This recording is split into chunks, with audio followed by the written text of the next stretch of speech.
الحمد لله نحمده ونستعينه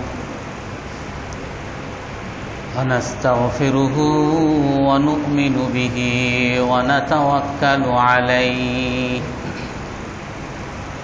ونعوذ بالله من شرور أنفسنا ومن سيئات أعمالنا من يهده الله فلا مضل له ومن يضلله فلا هادي له ونشهد أن لا إله إلا الله وحده لا شريك له ونشهد أن سيدنا ومولانا محمدًا عبده ورسوله أرسله بالحق بشيرا ونذيرا بين يدي الساعة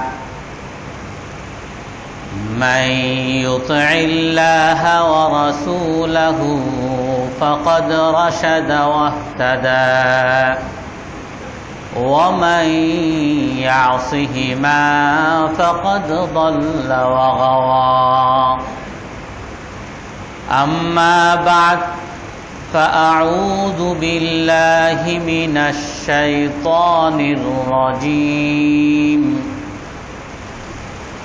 بسم الله الرحمن الرحيم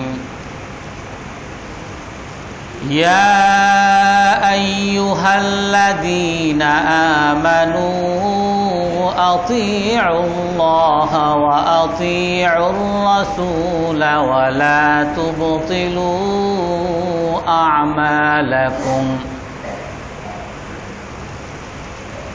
إن الذين كفروا وصدوا عن سبيل الله ثم ماتوا وهم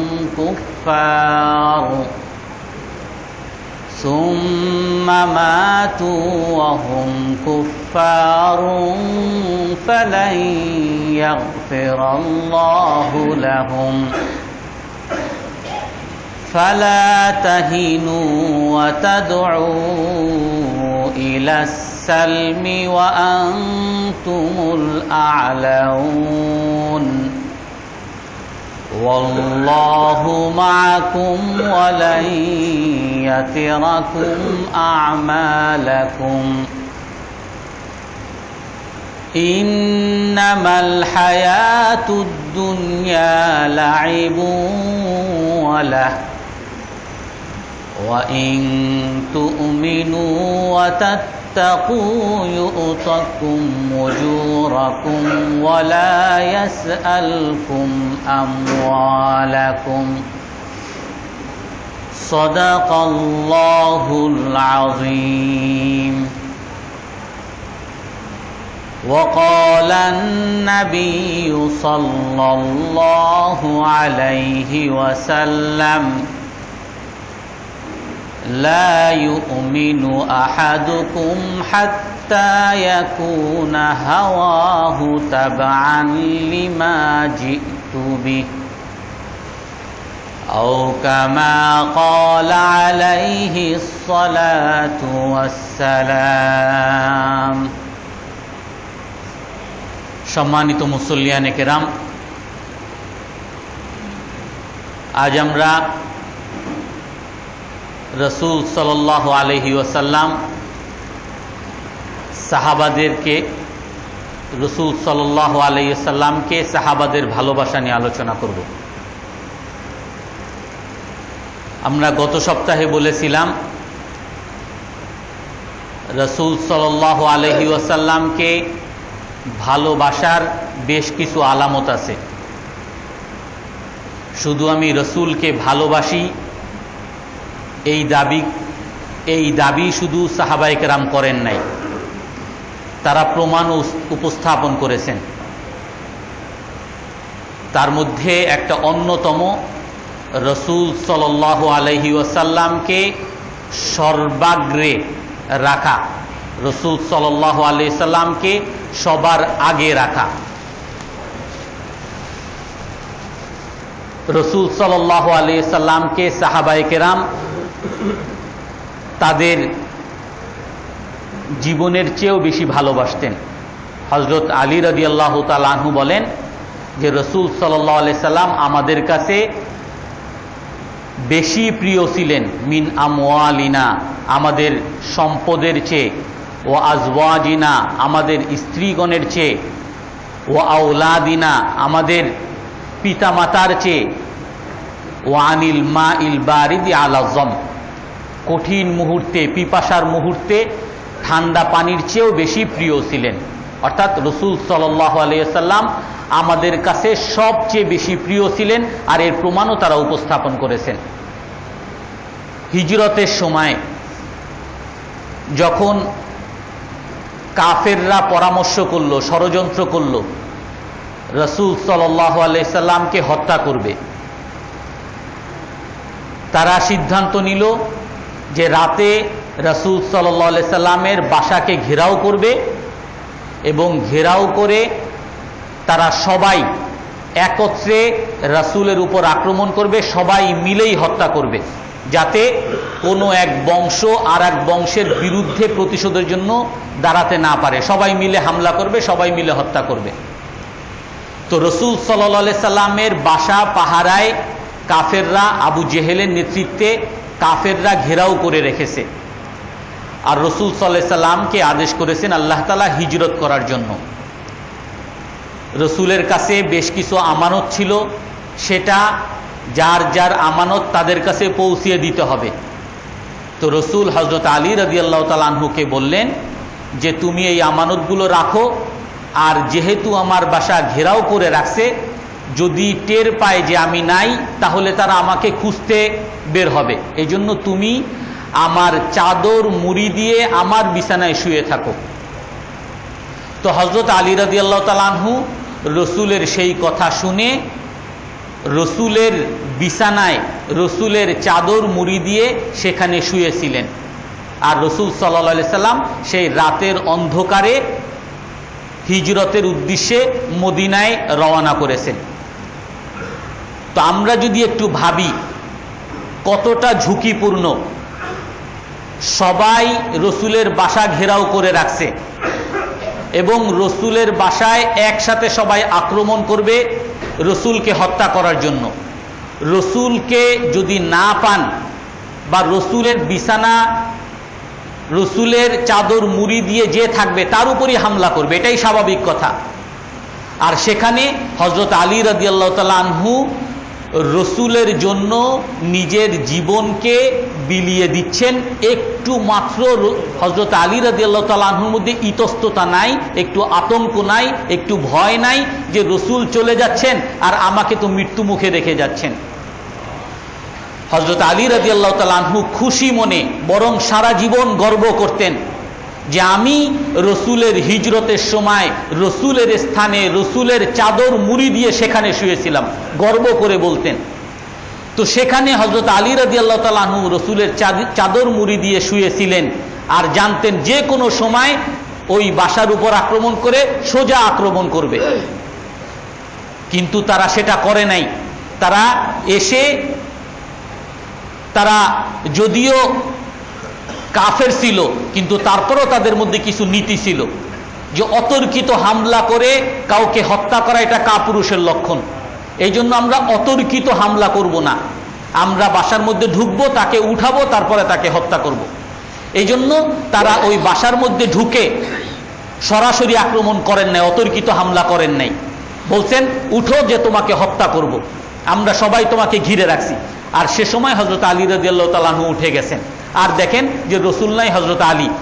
হযরত আলী রাদিয়াল্লাহু তাআলা আনহুকে যখন দেখছেন তো তাকে হত্যা করতে পারতেন, কিন্তু না করে ওনাকে নিয়ে কিছু মারছেন, মারধর আক্রমণ করছেন, তারপরে মারধর করে মক্কার মধ্যস্থলে নিয়ে গেছেন, তাকে অনেক মারধর করছেন। তো হযরত আলী রাদিয়াল্লাহু তাআলা আনহু তখনও শিশু ছিলেন। নিজের জীবনকে হযরত আলী রাদিয়াল্লাহু মুখে বলছেন যে রসুল আমাদের কাছে আমাদের জীবনের চেয়ে বেশি প্রিয়। নিজের জীবনকে মৃত্যু মুখে রেখে প্রমাণ করে গেছেন যে রসুল আমার কাছে আমার জীবনের চেয়েও বেশি প্রিয়। যায়েদ ইবনে হারেসা রাদিয়াল্লাহু আনহু, উনি একজন গোলাম ছিলেন। ওনার এলাকার মধ্যে একবার ডাকাত দল, ওনার বাড়িতে ডাকাত দল আক্রমণ করে ওনাদের এলাকায় ডাকাতি করে ছোট শিশু যায়েদ ইবনে হারেসাকে সেই ডাকাত দল নিয়ে আসে, লুট করে নিয়ে আসে। তো লুট করে নিয়ে আসার পরে তাকে এনে মক্কায় বিক্রি করে দেয়, ছোট শিশু। আর রসুল সাল্লাল্লাহু আলাইহি সাল্লাম এই শিশুর খবর জানতে পেরে রসুল বললেন যে এটা আমিই নিব। তো রসুল সেই চাকর শিশুকে রসুলের বাসায় রাখলেন। ওদিকে যায়েদ ইবনে হারেসা রাদিয়াল্লাহু তাআলা আনহুর পিতা মাতা এবং তার আত্মীয় স্বজন তার লুটের পরে তাকে খুঁজতেছিল, বিভিন্ন দেশে দেশে খুঁজছে। অবশেষে অনেক দিন পরে, অনেক বছর পরে তারা জানতে পারছে যে তাদের ছেলে মক্কায় আছে, মক্কায় গোলাম অবস্থায় বিক্রি হয়ে গেছে। তো তারা খুঁজতে খুঁজতে মক্কায় আসছে, আর মক্কায় এসে দেখে সেই যায়েদ ইবনে হারেসা তাদের ছেলে রসুলের বাসার মধ্যেই চাকর। এখন ওনারা এসে, ওনার পিতা মাতা সবাই এসে এখন ওনার ছেলেকে ফিরিয়ে নিবে। তো এখন যেহেতু অন্যরা বিক্রি করছে চাকর, তো সেই হিসাবে নিয়ম হলো, তখনকার নিয়ম ছিল যে কিনে নিবে। তো তারা বললেন যে আমরা এই ছেলেকে কিনতে হোক বা যেমনি হোক আমরা আমাদের ছেলেকে আমরা ফিরে পেতে চাই। তো রসুল সাল্লাল্লাহু আলাইহি সাল্লাম যায়েদ ইবনে হারেসা রাদিয়াল্লাহু আনহু, উনি শিশু ছিলেন, ওনাকে বললেন যে তোমার পিতামাতা আসছে, তুমি তোমার পিতামাতার সাথে চলে যাও, আমাকে তোমার পিতামাতাকে কিছুই দিতে হবে না, তুমি চলে যাও। তো যায়েদ ইবনে হারেসা রাদিয়াল্লাহু তাআলা আনহু বলেন যে না, আমি যাব না, আমি আপনার কাছেই থাকবো, তোমার পিতামাতা তোমাকে নিতে আসছে, আমি যাব না। তো রসুল এভাবে রাখেন নাই, হয়তো মানুষ ধারণা করবে সে জোর করে রাখছেন। তো রসুল তার পিতামাতাকেও খবর দিছেন, আর রসুলের সাথে অন্যান্য সাহাবায়ে কেরামও আসছে।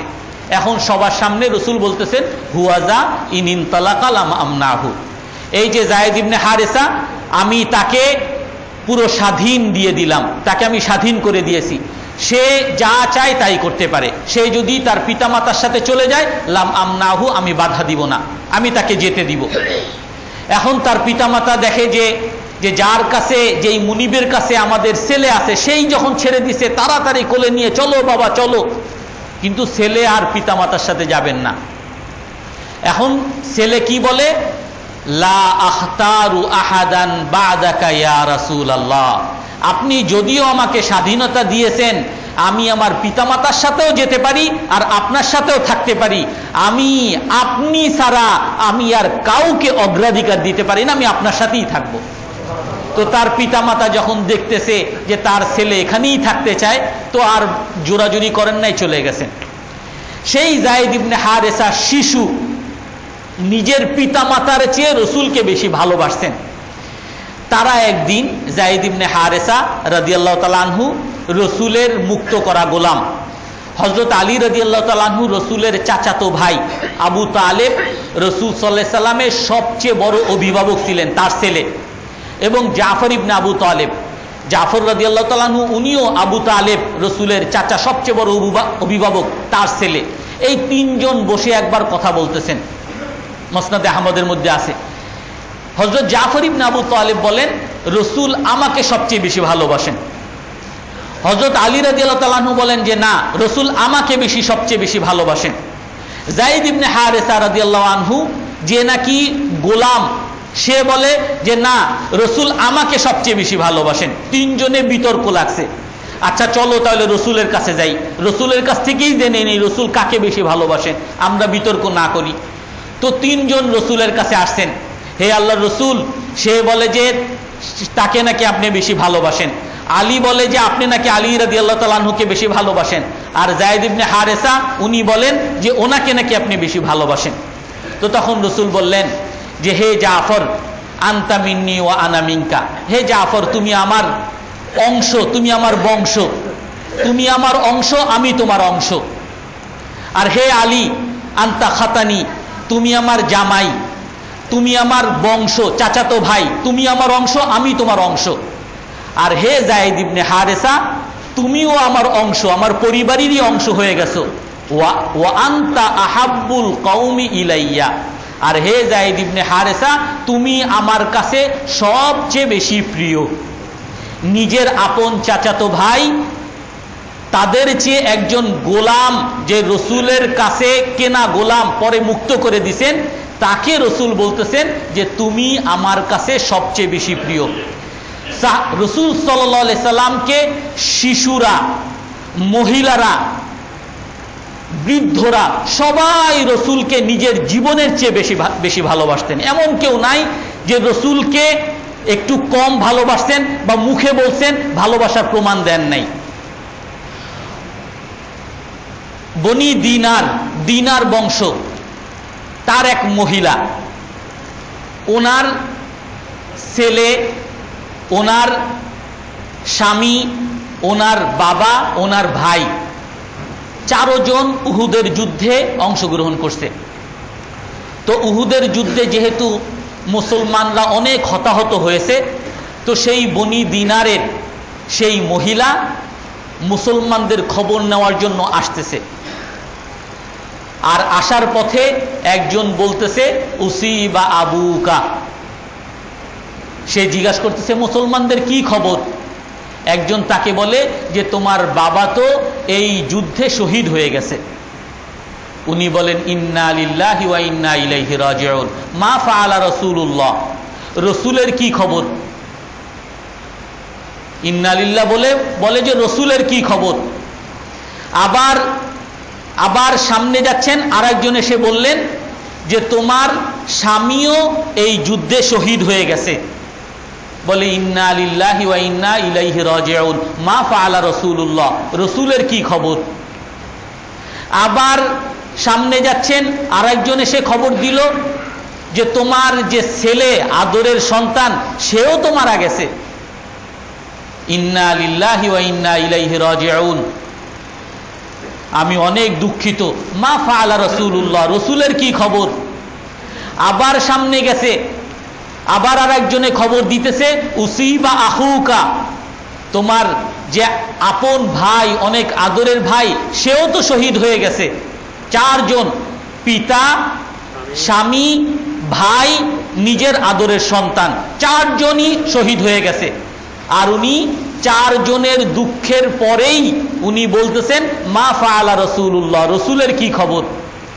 সাহাবায়ে কেরাম বলেন হুয়া খাইরান কামা তুহিব্বিনা ইয়া উম্মা ফুলান, হে অমুকের মা, রসুল ভালোই আছেন, তুমি যেরকম চাচ্ছ। বলে আরুনিহি, আমাকে একটু রসুলকে দেখাও। তারপর তাকে ইশারা করে দেখা হয়েছে, ওই যে রসুল সুস্থ আছেন, দেখো জীবিত আছেন। যখন রসুলকে দেখছেন, রসুলকে দেখে বলতেছেন কুল্লু মুসিবাতিন বাদাকা জুলাল ইয়া রাসূলুল্লাহ, হে আল্লাহর রসুল, আপনার জীবিত থাকার পরে আমার সকল মুসিবত গণ্য হয়ে গেছে, ছোট হয়ে গেছে। আমার পিতা মারা যাওয়া এটাও ছোট, আমার সন্তান মারা যাওয়া এটাও ছোট, আমার স্বামীর মৃত্যুবরণ এটাও ছোট, আমার ভাইয়ের শহীদ হওয়া এটাও ছোট। আপনি আছেন, বাস, আমার আর কিছু লাগবে না, খুশি হয়ে গেছে। এরকম সাহাবায়ে কেরাম এরকম ভালোবাসতেন। হযরত উম্মে হাবিবা রাদিয়াল্লাহু আনহা রসুলের একজন স্ত্রী ছিলেন। ওনার বাবা আবু সুফিয়ান, কাফেরদের বড় নেতা, আবু সুফিয়ান ইবনে হারব। আবু সুফিয়ান ইবনে হারব উনি হুদাইবিয়া সন্ধির পরে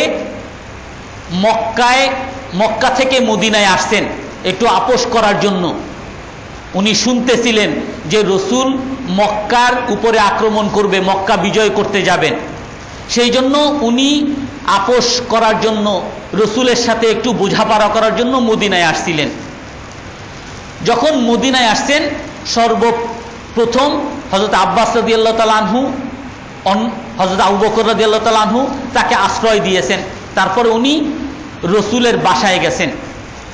ওনার এক মেয়ে উম্মে হাবিবা, সেই মেয়ের বাসায় গেছেন। যে আমার মেয়ে তো আমাকে অবশ্যই অনেক সম্মান করবে, আশ্রয় দিবে। তো ওনার বাসায় যাওয়ার পরে ওনার মেয়ে ওনাকে খুব সম্বোধন জানিয়েছেন, স্বাগতম জানিয়েছেন। উনি এসে এক জায়গায় যে বসার জায়গা সেখানে বসতে চাইছেন, যেখানে বসার জায়গা করে রাখছেন সেখানে বসতে চাইছেন। উম্মে হাবিবা রাদিয়াল্লাহু আনহা নিজের বাবাকে, আদরের বাবাকে বলেন যে আপনি এখানে বসতে পারবেন না। কেন? আমি তোমার বাবা, আমি এখানে কেন বসতে পারবো না?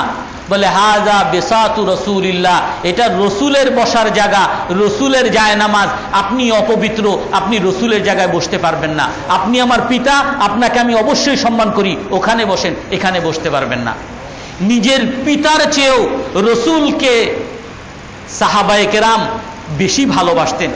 সাউদা বিনতে জামআহ রাদিয়াল্লাহু আনহা, হযরত খাদিজা রাদিয়াল্লাহু তাআলা আনহা যখন নাকি ইন্তেকাল করেন, তো একজন এসে বললেন যে আপনার তো এখন মেয়েরা বড়, আপনার তো এখন বিয়ে করা দরকার।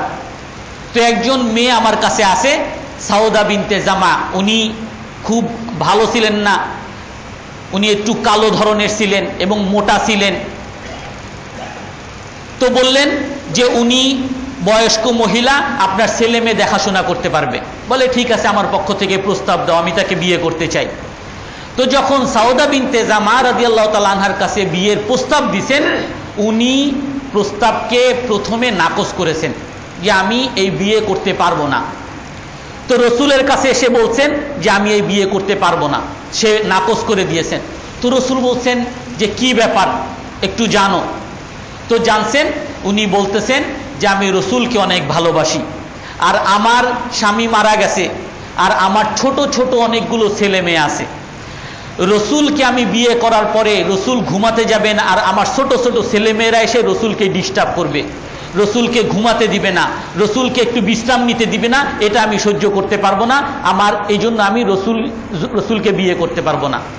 তো রসুল সাল্লাল্লাহু আলাইহি সাল্লাম খবর পাঠাইছেন, যদি তোমার এটাই কারণ হয়, যদি তোমার ছোট সন্তান হওয়া এটাই কারণ হয়, আমার কোনো আপত্তি নাই। তো রসুল যখন এই খবর জানিয়েছেন, তখন সাউদা বিনতে জামা রাদিয়াল্লাহু তাআলা আনহা বিয়েতে রাজি হয়েছেন, তারপরে বিয়ে হয়েছে।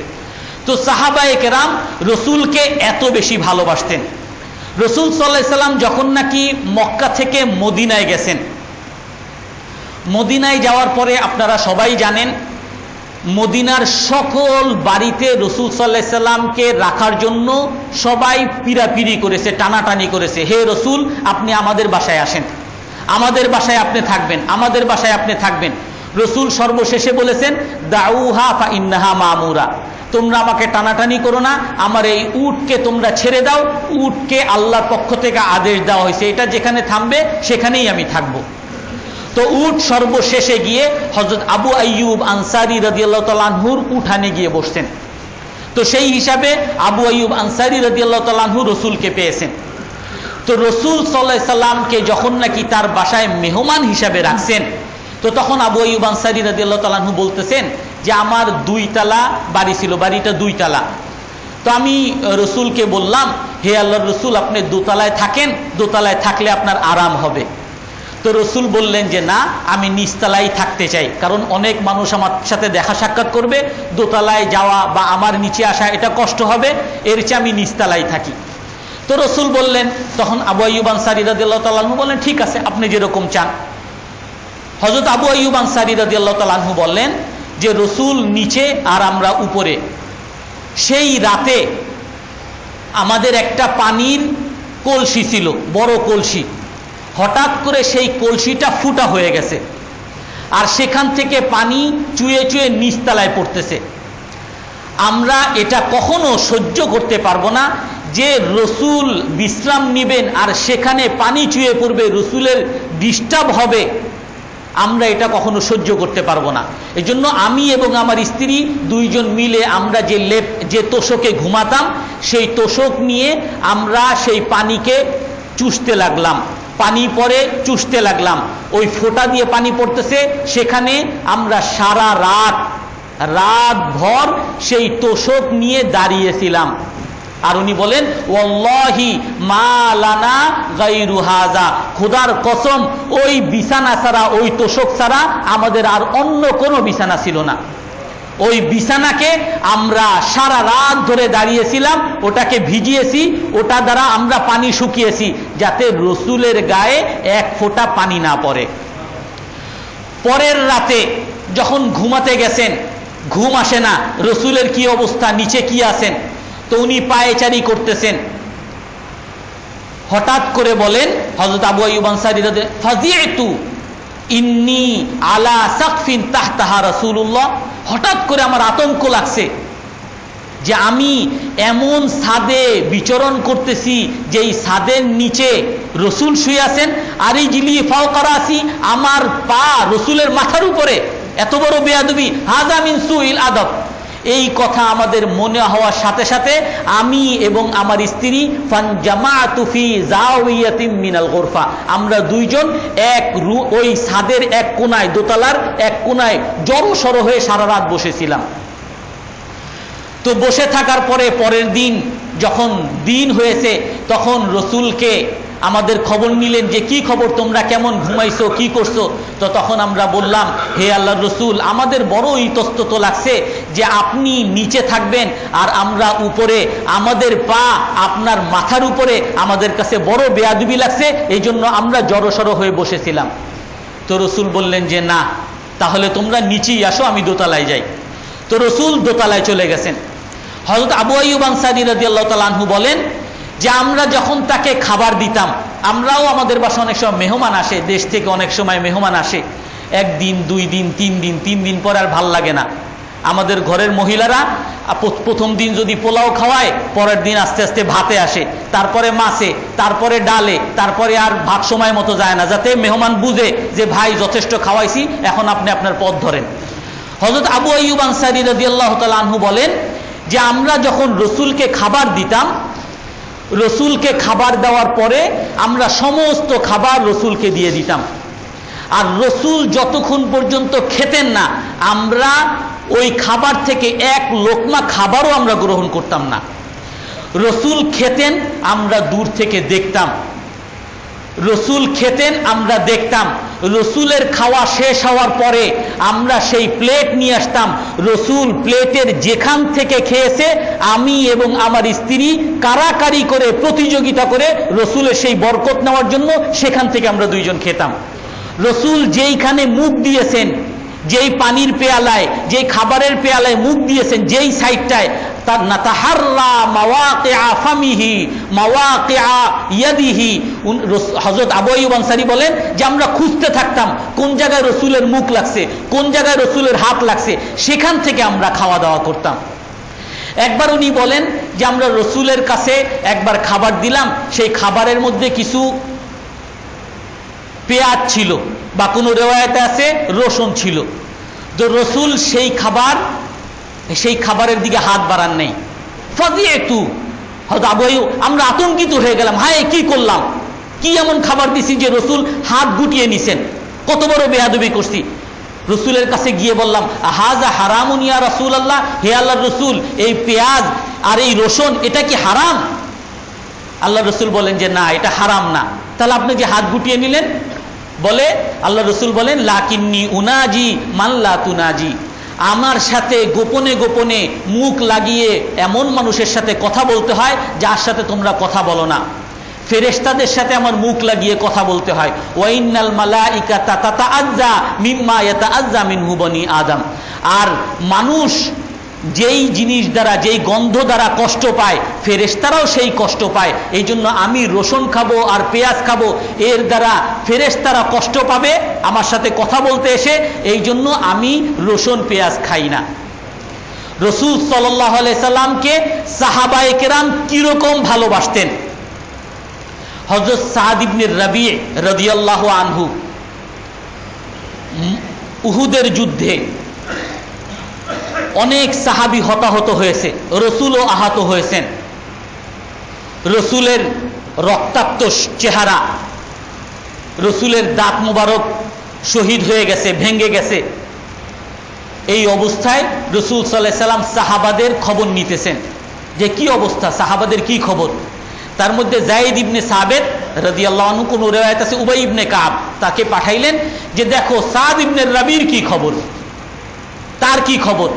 হযরত যায়েদ ইবনে সাবিত রাদিয়াল্লাহু তাআলা আনহু বলেন যে আমি খুঁজতেছি হযরত সাদ ইবনে রাবি রাদিয়াল্লাহু তাআলা আনহু কোথায়। তো আমি খুঁজতে খুঁজতে কিছু মানুষ, কিছু সাহাবায়ে কেরাম নিহতের কাতারে ছিলেন। আমি সেখানে খুঁজতে খুঁজতে আহত অবস্থায় সাদ ইবনে রাবি রাদিয়াল্লাহু তাআলা আনহুকে পেলাম, রক্তাক্ত মর্মাহত এক মৃত্যু শয্যায়। তো হযরত যায়েদ ইবনে সাবিত রাদিয়াল্লাহু তাআলা আনহু বলেন যে রাসূল আমাকে তোমার কাছে পাঠাইছে এবং তোমার কাছে সালাম পৌঁছাইছে এবং আমাকে বলছে আহাইয়ুন আম হুয়া ফিল আহয়াই আম ফিল আমওয়াত, আমাকে দেখতে বলছে সাদ ইবনে রাবি জীবিত আছে নাকি মৃত আছে। তো তখন সাদ ইবনে রাবি রাদিয়াল্লাহু তাআলা আনহু বলতেছেন আনা মিনাল আমওয়াত, আমি মৃত্যুদের মধ্যে। তুমি জাযাকাল্লাহু আন্না মুহাম্মাদান, তুমি আমার রসুলকে আমার পক্ষ থেকে সালাম পৌঁছাবা আর বলবা হে আল্লাহর রসুল, আপনাকে আল্লাহ তাআলা উত্তম প্রতিদান দান করুক। কামা জাযা নাবিয়ান আন উম্মতিহি, একজন উম্মত তার নবীকে যতটুক প্রতিদান দিতে পারে আল্লাহ তাআলা এরকম প্রতিদান যেন রসুলকে দান করে। এবং আমার কওমকে বলবা, হযরত সাদ ইবনে রাবি বলেন রসুলকে সালাম পৌঁছাবা আর আমার জাতি। সাদ ইবনে রাবি রাদিয়াল্লাহু তাআলা আনহু আনসারদের একজন নেতা ছিলেন, নেতৃস্থানীয়দের মধ্যে উনি অনেক ধনী ছিলেন। ওনার বাসায় উনি প্রতিদিন লোক পাঠাইতেন, ঘোষণা পাঠাইতেন যে কে মান কানা ইউরিদুল লাহমা ফালিয়াতি সাদ ইবনে রাবি, প্রতিদিন ঘোষক পাঠাইতেন মদিনার বাজারে যে কে আছে গোশত খেতে চায় আর রুটি খেতে চায়, আসো সাদ ইবনে রবির বাসায় আসো, যারা যারা গোশত খেতে চাও সাদ ইবনে রবির বাসায় আসো। প্রতিদিন ঘোষক পাঠাইতেন আর মানুষ ধরে ধরে এনে ওনার বাসায় মেহমানদারি করতেন। ধনী ছিলেন, নেতা ছিলেন, রাসূল সাল্লাল্লাহু আলাইহি সাল্লামকে ভালোবাসতেন। তো সেই সাদ ইবনে রাবি রাদিয়াল্লাহু তাআলা আনহু বলতেছেন যে রসুলকে আমার পক্ষ থেকে সালাম পৌঁছাবা আর আমার কওমকে বলবা, কি বলবা? আমার কওমকে বলবা ইয়াখলুস ইলা রাসূলিল্লাহ ওয়া ফীকুম আইনুন তাতরুফ লা উযরা লাকুম ইনদাল্লাহ, যে হে আমার জাতি, আমি তো মরেই যাচ্ছি, জীবন রসুলের জন্য দিয়ে গেলাম, আর তোমরা জেনে থাকো যদি আল্লাহর রসুলের কাছে শত্রুর কোনো হাত পৌঁছতে পারে আর তোমাদের মধ্যে একটা চোখও পলক দেওয়ার মতো কোনো চোখ বাকি থাকে, অর্থাৎ একজন মানুষও তোমরা জীবিত থাকা অবস্থায় যদি রসুলের কাছে কোনো শত্রু পৌঁছতে পারে তাহলে জেনে রাখো ফালা উযরা লাকুম ইনদাল্লাহ, আল্লাহর কাছে তোমাদের কোনো ওজর আপত্তি চলবে না, আল্লাহর কাছে তোমরা রেহাই পাবে না। নিজের জীবন দিয়ে যাচ্ছেন আর নিজের কওমকে, বংশকে বলে যাচ্ছেন রসুলের পাশে দাঁড়াবা, রসুলের কাছে যদি কেউ আসতে পারে আল্লাহর কাছে কোনো উত্তর দিতে পারবা না। যায়েদ ইবনে দাসনা,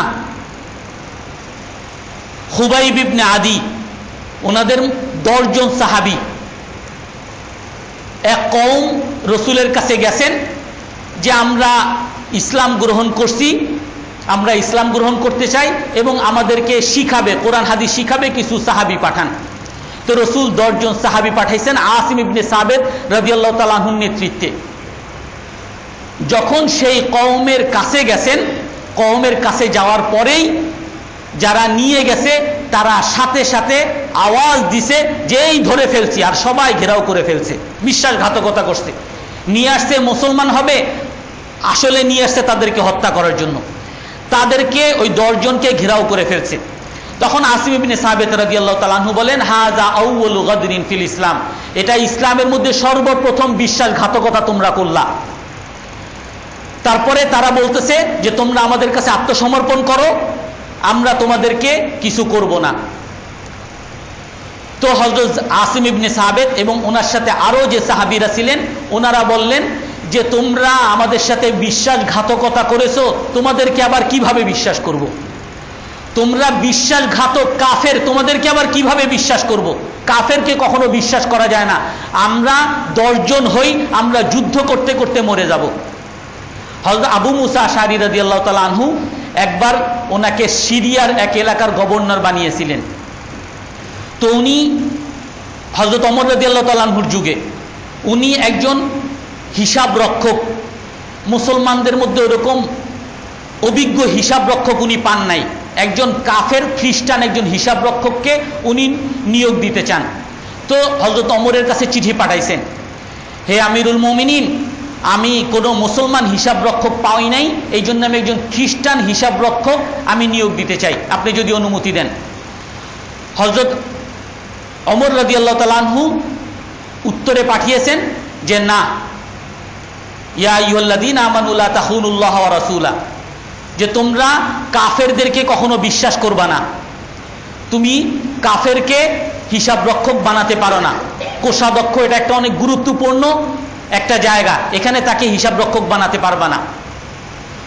তো যখন এই চিঠি পাইছেন, হযরত আবু মুসা আশআরী রাদিয়াল্লাহু তাআলা আনহু আবার তার মধ্যেই আসছে যে এরকম একজন ভালো মানুষ, তার দ্বারা এত অভিজ্ঞতা, এটা তো আমার দরকার। আবার চিঠি পাঠাইছেন যে একজন খ্রিস্টান হিসাব রক্ষক অনেক ভালো, তার দ্বারা অনেক উপকার হবে, আমি তাকে নিয়োগ দিতে চাই। তো হযরত ওমর রাদিয়াল্লাহু তাআলা আনহু শুধু একটা লেখা পাঠিয়ে দিয়েছেন, মাতান নাসরানি, যে ওই খ্রিস্টান হিসাব রক্ষক মারা গেছে। এইটা দিয়ে হযরত আবু মুসা আশআরী রাদিয়াল্লাহু তাআলা আনহুর কাছে পাঠাইছেন। তখন উনি দেখেই বুঝে ফেলছেন যে এই খ্রিস্টান যদি মরে যায় তাহলে ইসলামের কাজ মুসলমানদেরকে করতে হবে না? অবশ্যই করতে হবে। তাহলে খ্রিস্টান দ্বারা এখন আমি উপকার নিলে পরে উনি মরে গেলে কারে দ্বারা করাবো? এই জন্য মুসলমানকে শিখাও, মুসলমানদের দ্বারা আমরা হিসাব রক্ষণের কাজ করব। তো সেই আসিম ইবনে সাবিত রাদিয়াল্লাহু তাআলা আনহু বললেন যে আমরা তোমাদেরকে বিশ্বাস করি না। তো যুদ্ধ করলেন, যুদ্ধ করে 8 জনই শহীদ হয়ে গেলেন। যায়েদ ইবনে দাসনা এবং খুবাইব ইবনে আদি, 2 জন সাহাবী, ওনারা আত্মসমর্পণ করছেন।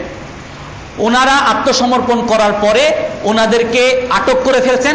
আটক করে বলছেন যে তোমাদেরকে আমরা ছেড়ে দিব, কিন্তু ওনাদের সাথে বিশ্বাসঘাতকতা করে ওনাদের দুজনকে নিয়ে মক্কার বাজারে বিক্রি করে দিয়েছেন। যায়েদ ইবনে দুসনা কাফেরের, মক্কার একজন আস ইবনে ওয়াইল, বড় একজন কাফের, তার এক আত্মীয়কে বদরের যুদ্ধে উনি হত্যা করেছিলেন। এই জন্য তার ক্ষোভে ওই যায়েদ ইবনে দুসনাকে উনি অনেক আগ থেকেই চাইছেন এবং বলে দিয়েছেন, ওই গোত্রকে বলে দিয়েছেন, যদি এই যায়েদ ইবনে দুসনা এবং খুবাইব ইবনে আদি তাদেরকে যদি আনতে পারো তোমাদেরকে এত টাকা দিব। এই জন্য তাদেরকে মিথ্যা বলে এনে তাদেরকে আটক করছে। তো এই 2 জনকে মক্কার বাজারে বিক্রি করে দিয়েছেন। বিক্রি করে দেওয়ার পরে ওই আবু সুফিয়ান ইবনে হারব এবং আস ইবনে ওয়াইল, আস ইবনে হিশাম, বড় বড় কাফের যাদের আত্মীয় স্বজন বদরের যুদ্ধে মারা গেছে, ওই প্রতিশোধ নেওয়ার জন্য তাদেরকে শুলিতে চড়াবে, সবাইকে দেখাবে, দেখো তোমরা এই মুসলমানদেরকে কিভাবে আমরা নির্মমভাবে হত্যা করি।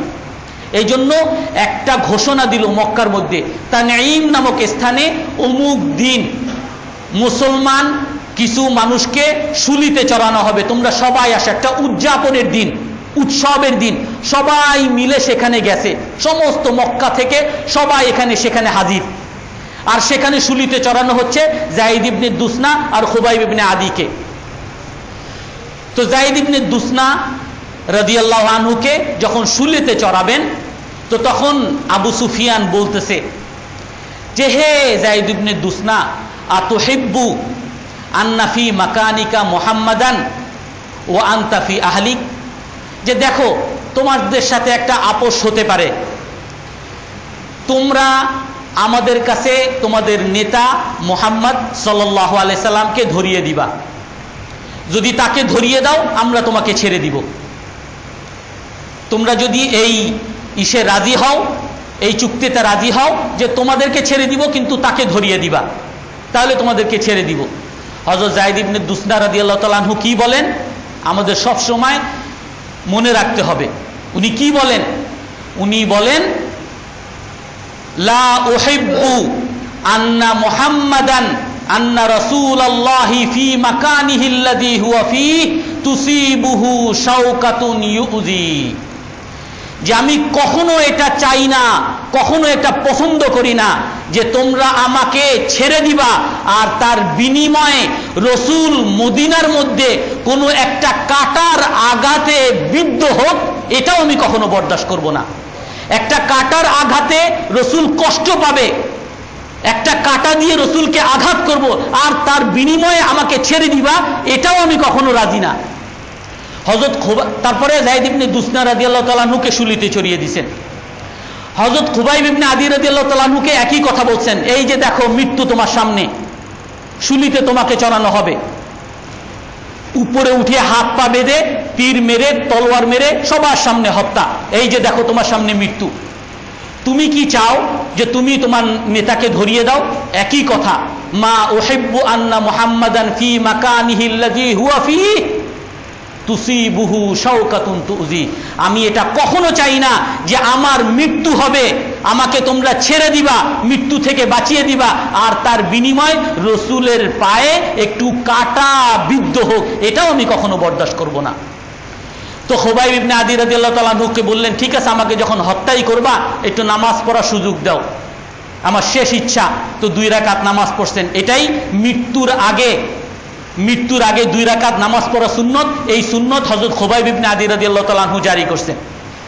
তো উনি নামাজ শেষ হওয়ার পরে বলতেছেন যে তোমরা যদি এই কথা না বুঝতা, এই কথা না বলতা যে আমি মৃত্যুকে ভয় পাইতেছি, তাহলে নামাজটাকে আরো বেশি লম্বা করতাম। উনি তারপরে কিছু কবিতা বলছেন, লাকাদ আজমাআল আহজাবু হাওলি ওয়া আলাব্বু কবাইলাহুম ওয়াস্তাজমাউ কুল্লা মুজাম্মাই ইলাল্লাহি আশকু গুরবাতি বাদা কুরবাতি ইলাল্লাহি আশকু গুরবাতি বাদা কুরবাতি ওমা উরসিলাল আহজাবু ফি মাসরাই ওমা উরসিলাল আহজাবু ফি মাসরাই ওয়াযালিকা ফি যাতিল ইলাহি ওয়া ইন ইয়াকুন ইউবারিক আলা আওসালি শিলবিন মুমাজ্জাই ফালাস্তু উবালি হিনা উকতালু মুসলিমা আলা আই জামবিন কানা লিল্লাহি মাসরাই। হযরত খুবাইব বলেন যে আজ সবাই মিলে সমস্ত আরবরা একত্রিত হয়েছে, তাদের দল বল সব একত্রিত করেছে আমার বিরুদ্ধে। আমি আল্লাহর কাছে বলতেছি, হে আল্লাহ, আমি বড় অসহায়, আমার পক্ষের কেউ নাই, সবই আমার শত্রুপক্ষ, আমার সাহায্যকারী, আমাকে একটু সহমর্মিতা প্রদানকারী একজনও আমার পাশে নাই। হে আল্লাহ, আপনি আমার পাশে আছেন। হে আল্লাহ, এই সব কিছু, আমাকে শুলিতে চড়ানো, আমাকে নিহত করা, আমি একাকিত্ব হওয়া, নিঃসঙ্গ মৃত্যুবরণ করা, সব আপনার রাস্তায়। যদি আপনার রাস্তায় আমার শরীরের প্রতিটা অঙ্গ প্রত্যঙ্গকে কেটে কেটে টুকরো করে দেওয়া হয়, তারপরও আপনার রাস্তার জন্য আমি রাজি। ওয়ালাস্তু উবালি হিনা উকতালু মুসলিমা, আমার কোনো পরোয়া নাই যদি আমি মুসলমান হিসাবে, হে আল্লাহ, আপনাকে খুশি করে, আপনার রসুলকে ভালোবেসে আমি যদি মৃত্যুবরণ করতে পারি, আমার কোনো পরোয়া নাই, যেভাবেই আমার মৃত্যু হোক, আমার ডানে মৃত্যু হোক, বামে মৃত্যু হোক, আমার শুলিতে চড়িয়ে মৃত্যু করুক, আমার অঙ্গ প্রত্যঙ্গ কেটে কেটে টুকরো করুক, আমার কোনো পরোয়া নাই, আপনার জন্য আমি মারা যাচ্ছি। সাহাবায়ে কেরাম নিজের জীবনের চেয়ে বেশি ভালোবাসতেন, ওনারা প্রমাণ দিয়ে গেছেন। আর আমরা রসুলকে ভালোবাসি বেশির থেকে বেশি, একটু দরুদ শরীফ পড়ি সাল্লাল্লাহু আলাইহি ওয়াসাল্লাম, এটাও অনেক বড় জিনিস। রসুলের নাম শোনার সাথে সাথে দরুদ পড়া ওয়াজিব সাল্লাল্লাহু আলাইহি ওয়াসাল্লাম।